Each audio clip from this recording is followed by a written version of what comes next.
All right, so welcome back. I'm Alex, and with me I have Olav and Emil. Go ahead and present yourself, Emil. Hi, my name is Emil Cabot. I'm an MVP in Cloud and Data Center Management based out of Calgary, Alberta, Canada, and I blog at checkyourlogs.net. Nice meeting you and having you here, Emil. And Olav? I'm a Norwegian Viking MVP, Cloud and Data Center, based out of Bergen, doing mostly stuff around modern clients and how we can secure them. Yeah, and for those who don't know me, Olav and myself are working together. We're actually sharing the same office cubicle. And I'm Windows and Devices for IT MVP, based at the same city, obviously. And we're here to talk about modernizing your deployment from wipe and load to AutoPilot. So the last couple of years, there's been this talk, and they say, is System Center dead? So, is System Center dead, Olav?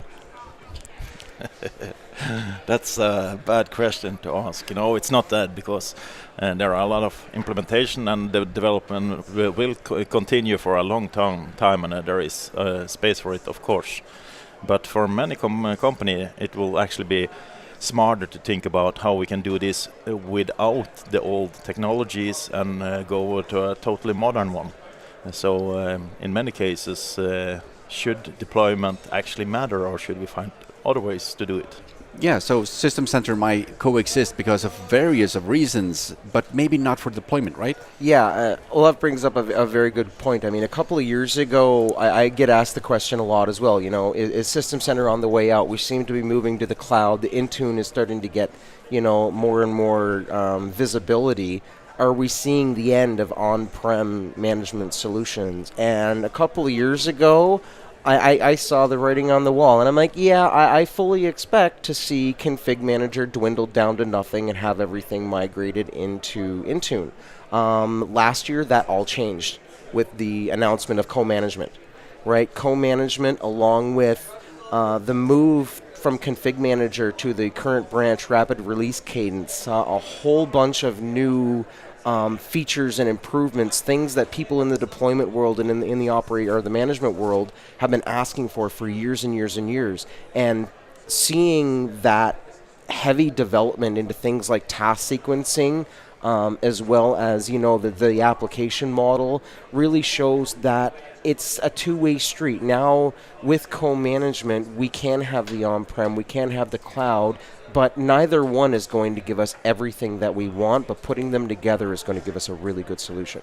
That's a good take on it. And what about servers on-prem? Like there's for customers having like 50 employees, Config Manager might not be the good idea. But transferring that to a company that's still 50 people but 100,000 servers.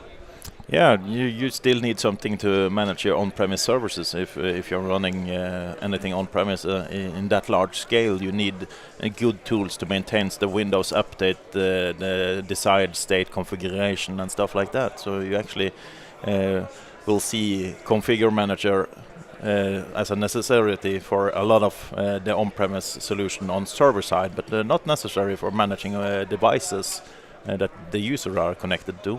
Yeah, and especially now, like where we come from, we typically used floppy disks and CDs to deploy endpoint computers, and we've moved away from that to F12 boot, Pixie boot, and maybe that's not the future for client management, but we're still going to have for disaster recovery. Yeah. We can see that with the modern Windows recovery system in Windows 10, you can actually see that it's faster to reset your computer with a built-in Windows recovery image than actually deploying it once again, because most deployment solutions are not up to date since the last Windows update, but your recovery image will be up to date until the last time you actually patched it. Yeah, and one of the benefits, let's say you work for a medium-sized company and they order a couple of thousand devices a year. What do you expect for a return on investment if that company would have transitioned from System Center Config Manager to not wipe and load? To not wipe and load? And that's where we start talking about AutoPilot, right? So AutoPilot is a relatively new solution, and it's seeing more and more development on faster and faster. And it's getting to that seamless deployment process, right? And it's been a question for years, and it's something that we've struggled with, and I mean back, to 2005, right? I started to get away from imaging back in 2005 to what we classified as an overlay technology, right? Microsoft ships a device, or your vendor, your manufacturer ships a device with an operating system pre-installed. It's a waste of time to wipe that and just put the image back on. Why can't we take it and mold it? The biggest problem for a lot of years was what we call bloatware, right? All the junk, all that shit that everybody else used to put on that computer that nobody needed. It slowed the machine down, and outside of the profit that the manufacturers made from adding this software in, it was never a benefit to the end user. So the big drive behind AutoPilot and why AutoPilot has become a success is not so much the technology that it's using, it's the fact that they've been able to get HP and Dell and these major manufacturers to stop putting bloatware on their machines. So now what you get is you get what used to be in the Microsoft world known as a signature PC, right? It comes with Windows, it comes with drivers, and that's it. So now what we're able to do is when you order your machines, you get a invoice, right, from the manufacturer. This is the computer, this is the hardware ID, this is the MAC address. The manufacturer now can even take that spreadsheet, upload it into your Azure tenant. And then what happens is you completely avoid shipping the devices to your build center, to your headquarters to be rebuilt and then deployed. They get drop shipped to the end user. And what's really, really cool about that, and I've done a few AutoPilots in the last year and a half, and I find it really, really funny that when an end user gets a new computer that's sealed from the factory, they treat it with much more respect than if somebody else has opened it and re-imaged it before it came down. I don't know why it's a social thing, but that's been my experience so far. But that is not something that you're alone on. That is something that we see a lot. Once you get a premium product, premium device, and you feel like this is unboxed, it's new, no one gets in line to buy the new iPhone and then break the ceiling and redeploy the iOS on it for you. You do that yourself, right? It's like Christmas when you're opening it. Right. So, but I also think that the vendors actually need to take it up a notch, because if you get a brand new computer, you open it, you get the AutoPilot experience, and the first thing that happens when everything is in place, that it's actually going to install a new build, because you get it with the 1 or 2 generation old version of the builds. So then you actually will use quite a lot of time.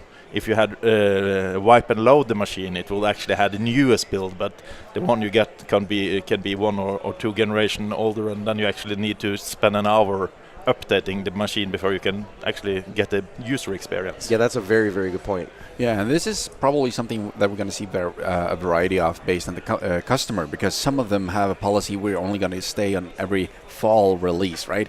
And you won't see those spring releases, so there's going to be a lot of different ways to treat those things. So ordering your specific image to your company may be a way to sort that, but definitely having the vendor ship with the latest version of the operating system is something that could easily move away from wipe and load. And right, and let's not forget, I mean, if we're looking at just getting the image again, or a very, very base image, and let's say that we're a smaller organization that we don't have configuration manager, a lot of these manufacturers have a service, and it's not very expensive. It's like $5-10 a box, where you can provide them with an image, and they will put it on your devices before they ship them. So it comes from, looks like it comes from the factory with your image on it, right? It's another option.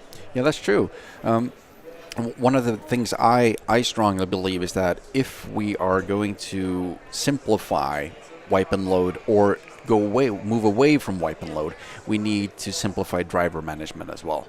One of the more fascinating things that I've rediscovered when I started using Microsoft Surface was that they have one driver package. It's not like when you purchase an OEM device, you don't know if what kind of audio card or network card is it, because once you start to kind of navigate throughout the driver store on the manufacturer's website, you can have like 5 or 6 different network card options. Which model do you have? Which kind of driver should you optimize? So instead of deploying almost 4 gigs of drivers, streamlining those things is more important than the company might think. Yeah, that's one of the reasons why one of our common customer actually, when we did the hardware check, we checked do everything works out of the box of the drivers. If they needed one extra driver that was not in Windows Update, they get a big minus, and they will get lower down on the rating scale just because we want everything to be default in there. Maybe it will be there in the next build, but we need it to be there now.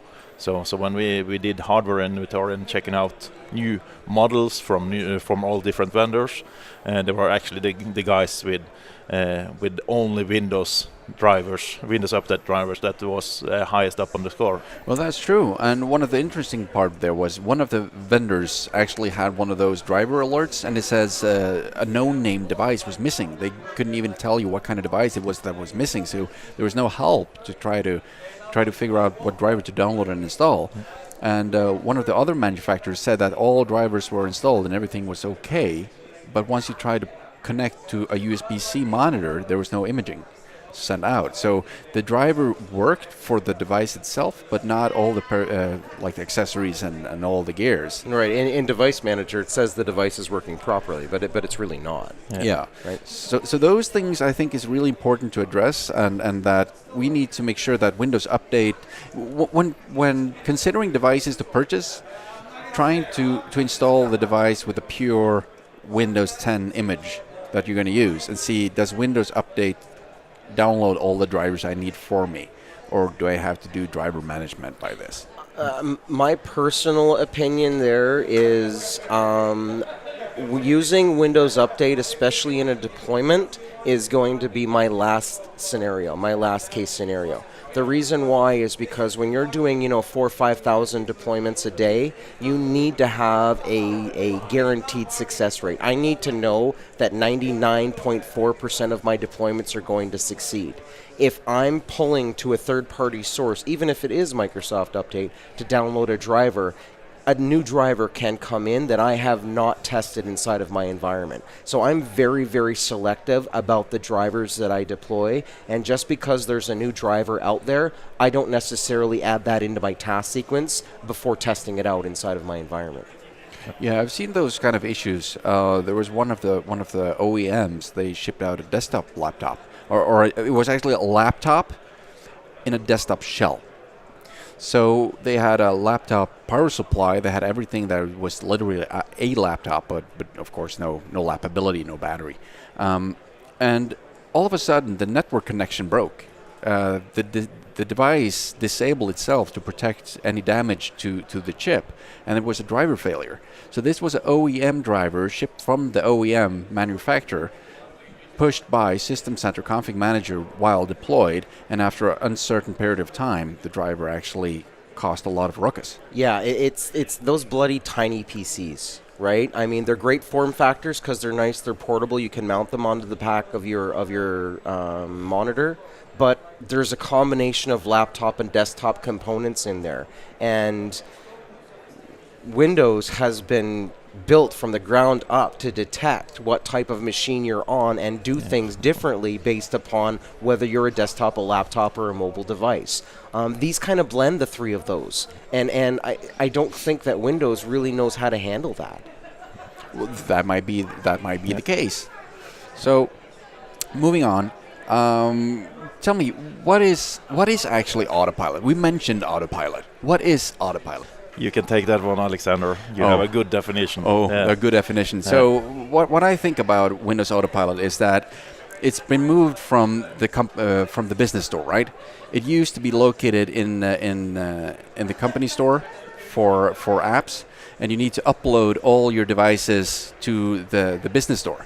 And once they figure out that all of these portals are not really the thing, and there's I think I've used like 5 or 6 different portals for each and everything, but now we see that with the latest release and with RS5, they are now using Intune redeploy. They're using more and more Intune to manage these devices. They've actually moved a lot of those features out from the business store and into Intune. That's right. So, from a high level, AutoPilot automates the initial setup of a computer, right? So when, from an IT perspective, when we take a device, and let's say we're going old school, we're not going to image. We're just going to take a new machine out of the box, right? And we're going to set it up. So there's a few initial things that we absolutely have to do. Every new computer, you have to go through what's known as the Windows Mini setup. Right? Now with Windows 10, you see Cortana come on and say, hey, I'm Cortana, you want some cat videos? Right? So this may not be appropriate for a business environment. One of the other things that you have to do right away as soon as that out-of-box experience starts is you have to accept the end-user license agreement. Now, I never realized this, but this has been a very, very big issue for a lot of organizations and why a lot of companies have had to move to a centralized deployment model, because their end users are not allowed to accept a license agreement on behalf of the organization. It's a violation of law. Right? They don't have authority to speak on behalf of the company, ergo, they can't accept a license agreement on behalf of the company. So they had to ship devices to a central location so that someone with authority could actually say, yes, I accept this license agreement. So what AutoPilot does is it ultimately automates these initial little steps that it takes from when you first unbox and power on that PC until when you're functional. So it's going to do things like those initial setups. The key here with AutoPilot is when you get to that network setup screen, you have to connect to the internet. Right? Once you connect to the internet, typically from a home scenario, that's when Microsoft would download any new updates. But once you connect an AutoPilot joined machine, and what I mean by AutoPilot joined, it's somebody has already uploaded the hardware identifier for that machine into AutoPilot. So once it goes out, it connects that, it realizes that there is a hardware ID. This device belongs to company ABC. Right? So now all of a sudden what happens is the entire out-of-box experience changes. You can have your corporate logo come onto the background. And now rather than it says, please type in the name for your local account, it's please provide your ABC email address. You have to provide corporate credentials. From a deployment perspective, now we can say, okay, you're not an admin, you don't get local admin rights. That's been another big thing. As soon as you get a new computer, the first user is always an admin. But from an enterprise perspective, we don't want end users to have admins. So we can remove that out. The next thing we're going to do is we're going to join that device to a mobile device management system like Intune. Ideally, in a perfect world, at this point, what I'm going to do is I'm going to download one piece of software, and that's my config manager agent, right? My direct access configuration. Then, once I have configuration manager agent on there, I can automatically deploy a baseline that installs any application. So it's really automating the deployment process without a task sequence.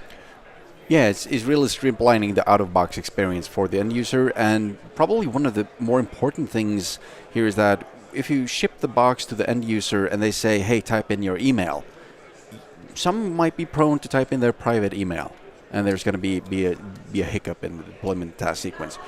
With the AutoPilot enabled, and if you've done the company branding configuration properly, they're going to see that you are enforced to type in your company ABC email address. There's no options to go around that because it's locked to that. With some of the new features that have been come with Windows AutoPilot, it's like you can even ship the device, so the device itself is already profiling you as a person. So it says, hi Emil, type in your email address and validate yourself. So unless, let's say for the sake of argument that I'm shipping that to Olav, he won't be able to log into that device because it's already been prone that no one else should have this laptop because this is a $5,000 laptop instead of mid-range laptop that's supposed to go to everyone else. So you're giving me the mid one. I get the Surface Go. You get the Surface Pro. Yeah. Well, that's one way of saying it. And funny you mentioned Surface, because I think that is one of the pillars that really makes that feeling vivid for a lot of companies, because that comes without that. You mentioned bloatware, we call it crapware. it is really something that you open up the box. You get Olav's Christmas feeling because it's a pretty box. It's not a brown cardboard box, right? It's a really nice piece of box. You unbox the PC and you get that really good experience. You feel like taken care of, and there's no bloatware on it. Yeah, no fingerprints. No. On the screen and no, keyboard. No asset tag. Yeah, definitely. And some of the new features that have been added to AutoPilot is that Intune reset, AutoPilot reset.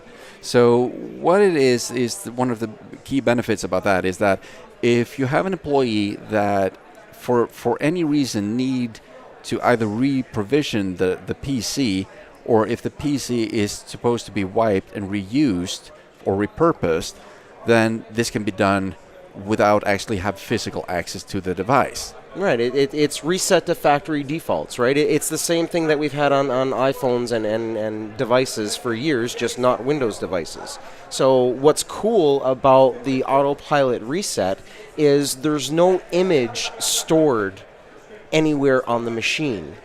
And what I really like about it is when you invoke an AutoPilot reset, it actually compiles the new Windows environment from the Windows side-by-side folder, right? So the Windows side-by-side folder is where all of your updates come down to. So when you go in and let's say I've had this device in production for a year, I've gotten 12 cumulative updates by now. If I do an AutoPilot reset, I don't need to patch it. It's already patched. It's a much better recovery environment, and actually it will ease off your OS deployment solution because you don't need to reprovisioning it by using the OS deployment. Exactly. Yeah. So you've effectively eliminated your wipe and load, right? Your refresh scenario. Yeah. Yeah, and if you are in a small office with no good network connection, you can still do stuff like this, and the user will be happy about it. Yeah, that's a very good point. Is you don't need network connectivity to do this, right? You can do this from your train or whenever you crypto your machine. Well, I guess if you crypto your machine, that leads into the next point, Olav, right? What's the one big deficiency with this? The break fix scenario. Right. Yeah. You can't if you roasted your hard drive, you have nothing to go back to, right? And this is my big issue with AutoPilot today is it's a great tool for 80% of my scenarios. 90% of my scenarios, sure. But if somebody's bricked my machine and all I've got is Pixie, right? I can't, I need some other solution to do that. So at the end of the day, it's either I'm going to get an OEM CD from the manufacturer, or I still need another solution like MDT at the very, very least to provide me with that bare metal restore. Yeah. That's almost like the scenario you're explaining. Instead of having those red fire alarm buttons, you just have a break a glass and take a memory stick out and exactly reprovision it. In case of emergency, break glass. Yeah. And then you retrieve a USB key rather than a fire hose. So what you're explaining here is not only for hardware failures. I've seen cases where all of a sudden this is really rare, and it's back in the Vista and Windows 7 days since last time I saw it. But what happened was the C drive literally wiped itself. There was no data on C drive. The other partitions were still alive, but there was nothing in C drive. So without having those recovery partitions, if the only thing you have is one partition with one operating system and everything on that partition, if something happens to that partition, you're practically in the same situation with a break fix. Yeah, and you don't have the tools integrated in solutions like disaster and recovery toolkit from Microsoft, because if you had a Windows recovery environment with extended tools, and you can integrate it if you want, then you actually have tools to fix the boot partition that will not start up itself. As long as you are able to go into the Windows recovery part of it, you might fix it if it's only the partition for C drive that's gone. Yeah, and now like tools like BART PE is gone. What options are we left with? Yeah, you need to either be licensed up with the Microsoft Disaster and Recovery Toolkit, or you can create your own boot CDs. That's quite easy. I just did a 20-minute session where I covered parts of it. And you also have a Windows Experience PE project that you can download already created boot environment with a lot of tools for you. So even though BART PE is gone, there are no solution that you can get for free. Even more solutions, perhaps. Well, yeah, I mean, the Diagnostic and Recovery Toolkit, or DART as we call it, is a great product, but it's only available if you have MDOT, right? If you have software assurance on your Windows licensing. So it's great, but you've got to pay for that. And, there are other solutions around there, like Kieran's Boot CD has been around for about as long as BART PE, right? Yeah, we'll put it in at the end of the slide, a couple of links to disaster recovery tools. I mean, they are true disaster recovery tools, right? Like these aren't enterprise-grade tools, but if you get really stuck, they will get you back in. And in worst case, you can at least copy out the data you are missing that haven't been synced yet to OneDrive, because you are, of course, using OneDrive to sync everything. Yes. Yeah, for those of you who's watching the blog, the links are available. For those of you who's listening to this as an audio podcast, you can only visit Olav's blog for those links as well, right? Yeah. That's olafvet.blogspot.com. Yeah, great. So what do we do about all the existing devices in the environment? Like, we have companies having spent or invested tens of thousands of dollars in devices. It's not uncommon for companies to have 5,000 or 6,000 or 7,000 devices running around, already being enrolled into Config Manager. What do we do about these? Well, I mean, we can take them, we can grab that inventory, at least for, they're already deployed, right? So we're talking about deployment here, that's already taken care of. But what about when we get that device back, right? If we want to use AutoPilot from an existing device perspective, we can do that.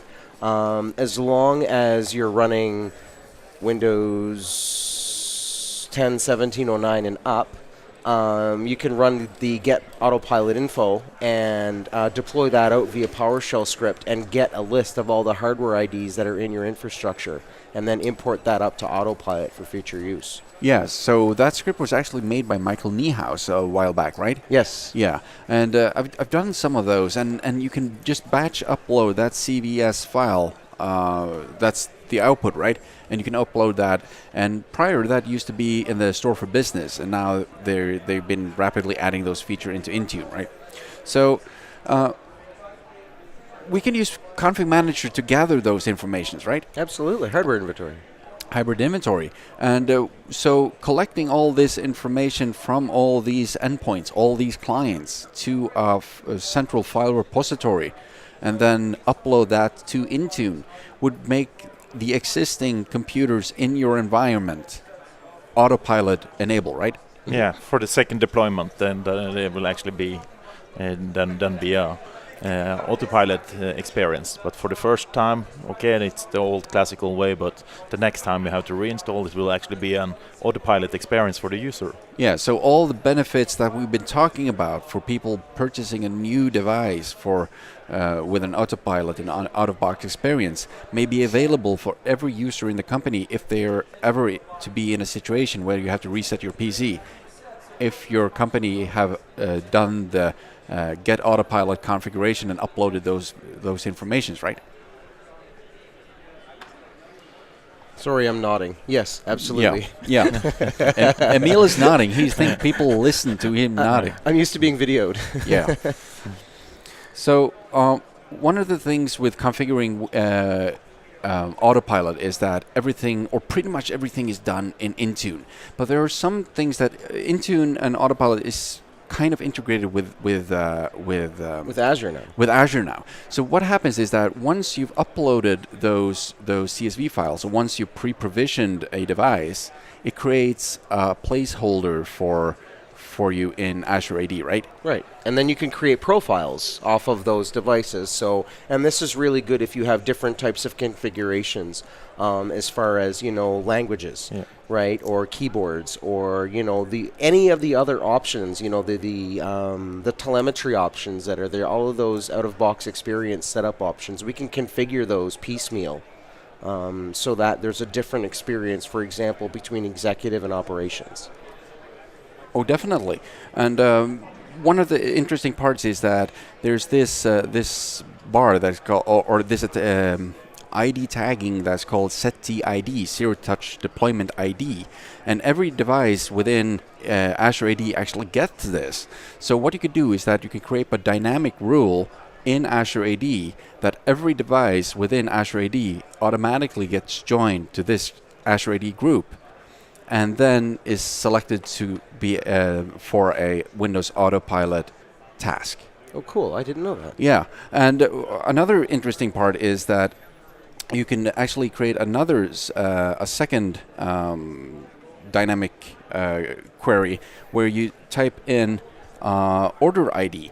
So what you're going to see, if you select the device ID and device physical ID where it equals to order ID, you could actually say that any device uploaded from either vendor, OEM, or from your own CSV file, that's how you actually could say, we want these computers to be uploaded and attached to that AutoPilot deployment sequence.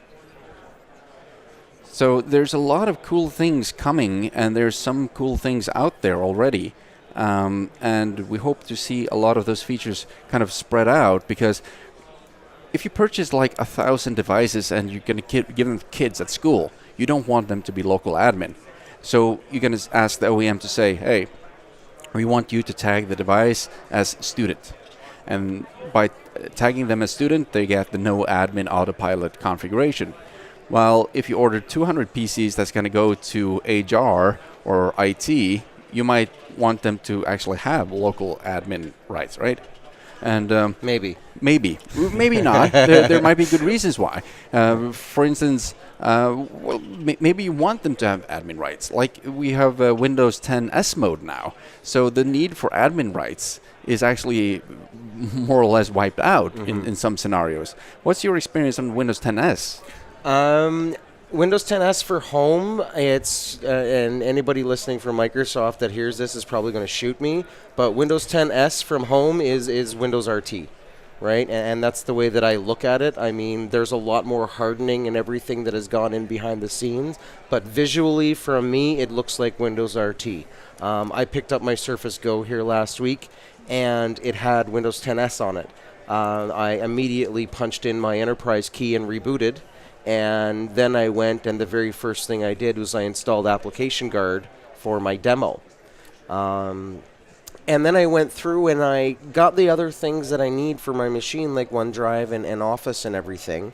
And I went on through, and it was only until I got to the point where I needed to install Camtasia that I realized that even after punching in my enterprise key, I was running Windows 10 S in enterprise mode, or Windows 10 Enterprise in S mode. Ooh. So I was actually, that enhancement from home to enterprise while retaining an S mode still gave me the ability. I can now go in, I can add the Hyper-V role here. I can go in, I can add Application Guard. So even from that perspective, and for me as a data center admin, I'm comfortable with Windows 10 Enterprise in S mode right now, and I'm going to actually keep it on this device. Yeah, and they are getting more and more apps in the store, and more 32 bits apps there as well. So sooner or later, you just need a store. Right, absolutely. So that's the big thing, right, guys, behind Windows 10 S is you're not able to install traditional MSI-based applications. You've got to pull things from the store, right? But from an enterprise perspective, they have this thing called the Windows Store for Business, and they have this thing called the Desktop Bridge. Right, so Windows Store for Business is like your internal store, but it's through the Microsoft Store portal. The Desktop Bridge is an application that your internal developers can use to transpose your internal applications into a universal Windows platform application, which is, of course, required for the store. And there's another take on that. You mentioned for home users in special, right? And another thing for company users or enterprises is that they actually might be prone to invest in Citrix or in other VDIs. A remote desktop solution, yeah. So what you could do is that you can say, hey, we want these people to run in non-admin and actually eliminate admins or local device admins as a thing, and just provide them with VDI access, in fact. Yeah, with the new announcements around VDI and here at Ignite, you know that it will be much easier to set it up for companies. And then why not use your Windows 10 as enterprise version and just connect to the VDI when you should do your full experience of the of job application in line of business applications and connection with more private internal stuff in the company. So you will start to think about the PC more like a modern device, more like a phone and an iPad or whatever. So it doesn't matter what you have, how it's managed, but make it easy so it will be less hassle. And then just connect to the system that actually do the work. Right, and that's very important, because especially for organizations that are looking at that bring your own device model, right? With the bring your own device model, IT does not manage the device. IT manages the data. Yeah. But from a VDI perspective, we don't care about the device. We don't even see the device. We're managing the virtual desktop, and they can connect to that virtual desktop from their iPhone for all I care, right? I'm going to make sure that my corporate solutions are made available to that virtual desktop, and they can go from there. Yeah, we hear schools go to Chromebooks, we hear everyone invested in iPads, we hear all these things, but they still need access to those line of business applications you're mentioning, Olav. And having those VDIs available and doing all these minor things, this may actually help traditional IT to understand that the devices and the imaging isn't the really key aspect of the device. It's more like what you run on top of it, the services, right? Right, and the beauty of Azure is we can deploy our our VDI environment into Azure, right? So Azure Virtual Machines, of course, as we know, one of the cool things about them is you don't pay for running VMs. Ooh, that's neat. So we can now deploy a VDI infrastructure for our workforce and have those machines powered on from 8 a.m. to 4 p.m. Right? Yeah. We're only going to pay for those during the business day. Yeah. So we mentioned some of these apps from the store. What's your personal favorite store app, Emil? What app made you love the S mode more? Asphalt. Asphalt? Yeah, the race car game. Oh, neato. What about you, Olav? I guess it will be Forza. Forza. That wasn't what you were expecting. Oh, no. My expectations were more like Candy Crush. No, but I've seen like people are talking that, but I can't install Spotify. It doesn't matter what your company policy is. People install Spotify on their PCs. Yeah, and so I mentioned that I was unable to download Camtasia. I needed to create a video, right? And it was just going to be a short video. Now, there's nothing in the store that even comes close to Camtasia, but I did find a couple of screen cap utilities in there that I was able to download and use to create my video. It was a 2-minute video, and I didn't really need to do any post-processing, so it worked, and it got me over the hump. Mm-hmm. And sometimes good enough is just that, right? Yeah. And like you have Netflix, you have Spotify, now iTunes also came along. So more and more of these legacy applications are moving into the Microsoft Store. If you as a company acknowledge that, hey, we can't do all these limitations on the devices because then people are only going to use Shadow IT, right? Yeah. So Spotify is actually the best example you can use, because that one got updated twice a week and needed admin every time. But when you have it in the store, you actually can be non-admin and still run Spotify. Right, and the other cool thing about, especially on the Windows side for business and adding in your own Universal Windows Platform applications into the store, is once the application has been validated to go into the store, that application is now certified across all production builds of Windows 10.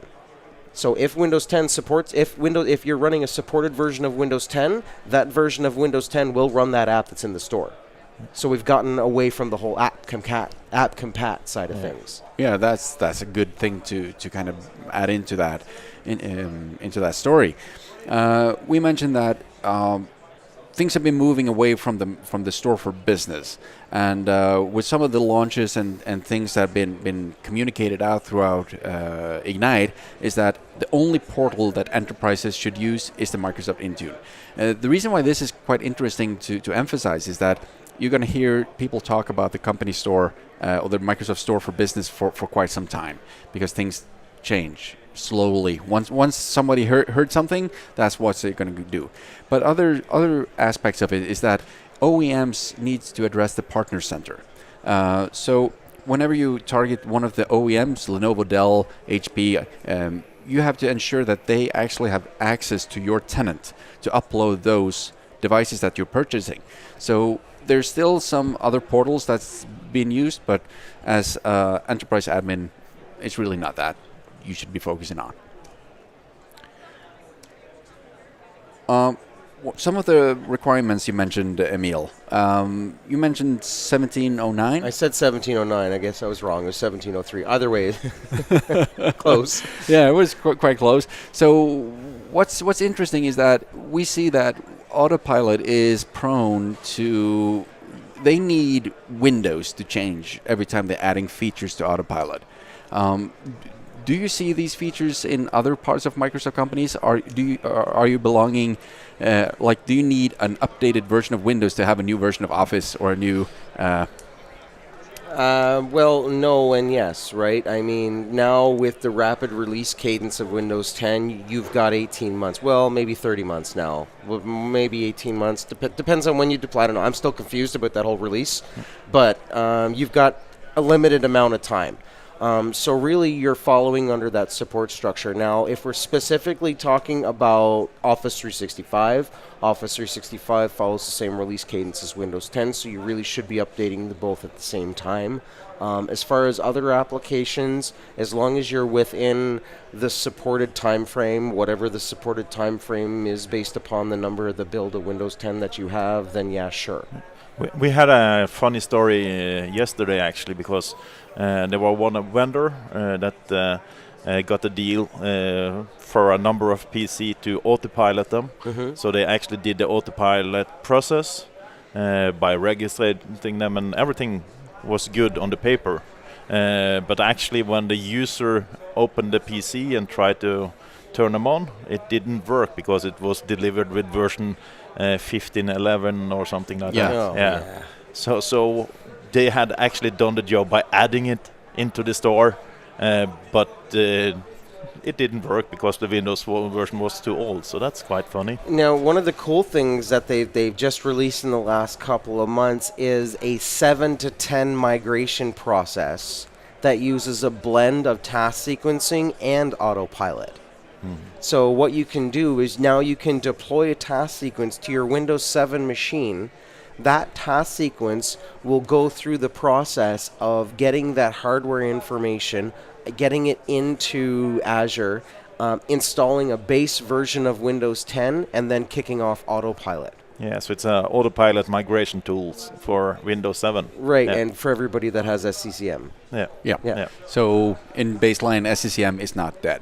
No, it's not dead. No. Absolutely not. Yeah. And one of the more interesting things of AutoPilot, I think, that's going to come is that for the last 3 releases, we've been waiting for Windows to support AutoPilot features. I think that in the future we're going to see that Windows is agnostic. We're going to have a Windows shipment, and there's going to be rapid development on AutoPilot, regardless of Windows versions. So in the near future, I truly expect to see more AutoPilot features being rapidly added into Intune, and you don't have to wait for another second next build. Yeah. Right. What I want to see, and it's got to come, right? Is I'm not a Mac guy. You guys ever played with a Mac? Oh, I don't do Mac Labs. No? Okay, so I had to rebuild my wife's Mac last year, and I tried to get her to go to the Genius Bar, because I detest Macs. But she wouldn't. So I ended up having to re-image her Mac, and it downloads from the internet. Yeah. That was super cool, right? So that would be awesome, is for us to be able to bare metal restore kind of a click-to-run Yeah, they need thing. something in the UFI BIOS. Exactly, So where we plug into a network cable and we select an option in UFI and say bang, right? And then I mean, it will probably take a while because Windows is not a small operating system, right? But it will give us that bare metal restore instead of having to break the glass and grab a USB key. yeah, and if it just download the recovery environment first, that's just about 400 megabytes. So you can actually see that and can start up doing stuff faster because it have a Windows to run on instead of the UFI BIOS. Yeah, that's great, right? Download DOS. We can also Yeah. download DOS. Yeah. Give us those back. Yeah. Yeah, definitely. So I'm really looking forward to all of these new features to be being deployed. And just like you said, Emil, we really miss something download from cloud. That's really out there. I saw some of those features for the Surface Recovery image a while back. So if you booted up the Surface Recovery image, which by the way were like 6 or 8 gigs, so you had the full bare metal deployment on the stick, but there was an optional download from the cloud button. So it is out there. They've been playing with it. They've been playing with it. So I think it's a matter of time. So yeah, you just need all vendors to get it in the UFI BIOS, because UFI BIOS can do a lot more than the legacy BIOS. But you need to make sure that it will work the way on every vendor that's business related, at least, so it will be the same experience. Yeah, and for those of you who haven't played around with Intune and Windows AutoPilot, earlier this spring there was a new release of the enrollment status page, and that was kind of a more smoke and mirror is what you like to say, Ola. Yeah. So normally from Config Manager you see this progress bar and it says, hey, we're downloading this, hey, we're doing that, we're tweaking this. During AutoPilot you didn't get that experience. You got that big message say, hey, this won't take long, and we all know that's a lie. But in some other cases you had the frustrated users because you logged in, you see the desktop experience, and where's all my applications? Office 365 was not deployed. All of your business store apps or just store apps was not deployed. Now you have this enrollment status page that really holds back your desktop experience until everything is done in the background for you. Unless you select to go forward, because you can actually continue if you don't want to wait, but then you are aware at least that everything is not in place yet. Of course. So that is optional. You can always skip that menu, which is super neat, by the way. But in the use case here is like the computer says, hey, I'm not done, I'm doing stuff, please wait a little bit more, and you can see a progress bar. So and the show details is nice. Yeah, the details are really, really pretty. So I really want all of you to go out, seek and play with the Intune experience. There are a lot of new features that is out there that have been launched the last couple of months, and there are stuff that is coming. They're talking about hybrid AD joining. They're talking about AutoPilot for existing devices, how they're going to translate from Windows 7 to Windows 10. And you said something about that, Emil. But there are things that are coming. There are in preview and they are coming. Yeah, and that was the hybrid Azure AD join is probably the biggest, latest announcement on Intune, right? So that was one of the deficiencies prior to with AutoPilot is when you AutoPilot a machine, it ended up Azure Active Directory joined. And if you wanted to domain join that box, that was a post effort. Now you can have an actual domain to your on-prem, domain join to your on-prem Active Directory as part of that Intune installation process. So that was a good add. Yeah. Any final words, Olav? No, I think you have said enough, Alexander, as always. As always. All right, so thank you all guys for joining in, and for everyone, enjoy the wipe and load Be Gone, period. Thanks for having me, Alex. Bye.